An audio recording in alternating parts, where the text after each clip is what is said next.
शेर सिंह के साथ आएगा उनके साथ भी आना भैया एगो बहुत ब्रेकिंग न्यूज बा कि राते दिया बुता के पार्ट 2 भी आई और पलंगवा सोने ने दिया के पार्ट 2 भी आई।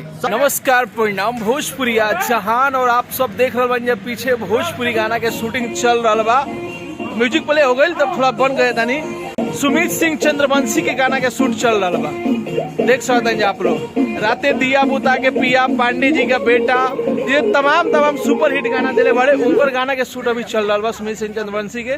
देख रहे काफी ज्यादा बिजी बारे बात कल जाये तो भैया आप लोग देख सकते हैं साथे हमने भैया बारे सुमित सिंह चंद्रवंशी जी। तो भैया अभी कौन से गाना का शूट चल रहा बा? अभी टी सीरीज का गाना है। अच्छा। और बहुत बढ़िया गाना है, अभी रिलीज नहीं हुआ है तो मैं आपको शेयर नहीं करता है।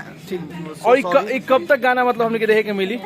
गाना तो हम लमसम 26-27 गाने दिल्ली में शूटिंग किए हैं, हम धमाल होने वाला। और आप लोग बता दी भैया कि भैया पहचान के मुहताज नहीं खान राते दिया बुता के पलंगिया सोने ना दिया पांडे जी का बेटा हूँ तमाम सुपर हिट गाना भोजपुरी में दिले बड़े और बहुत लोग इंतजार कर रहा पार्ट 2 के राते दिया नहीं पार्ट 2 तो हम लोग ऐसे किए थे उनके भाई के साथ, लेकिन वो नहीं शेर सिंह के साथ आएगा उनके साथ भी आना। भैया एगो बहुत ब्रेकिंग न्यूज बा कि राते दिया बुता के पार्ट 2 भी आई और पलंगवा सोने ने दिया के पार्ट 2 भी आई। सब सारे अभी जितने भी फिल्में हैं उनका हो या खेसारी जी का हो या जितना भी है सारे में गाना है। ठीक है, बस आशीर्वाद बनाए रहिए। चलिए भैया दिखाओ था नहीं भैया के शूट चल रहा बा, आप लोग देख सकते हैं काफी मेहनत हो रहा है, काफी मेहनत हो रहा है।